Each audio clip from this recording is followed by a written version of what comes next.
நான் பிறந்து வளர்ந்ததெல்லாம் சென்னையிலேதான். சென்ற முறை இங்கே வேட்பாளராக நிறுத்தப்பட்ட போது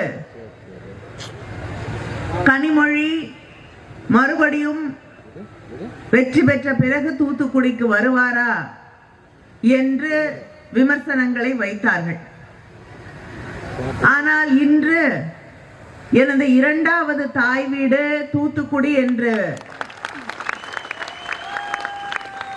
சொல்லக்கூடிய அளவிற்கு இந்த மக்களோடு இந்த மண்ணோடு கலந்திருக்கக்கூடிய அந்த உணர்வை பெற்றிருக்கக்கூடியவளாக நான் உங்கள் முன்னால் நின்று கொண்டிருக்கிறேன். தொடர்ந்த உங்களுடைய அன்பு பாசம் என்பது என்னால் என்றென்றும் மறக்க முடியாத ஒன்றாக தொடர்ந்து நீடிக்கும். அதனால்தான் மறுபடியும் உங்களோடு பணியாற்ற, உங்களில் ஒருவளாக உங்களோடு நிற்கக்கூடிய வாய்ப்பை கேட்டு பெற்று இங்கே வந்திருக்கிறேன்.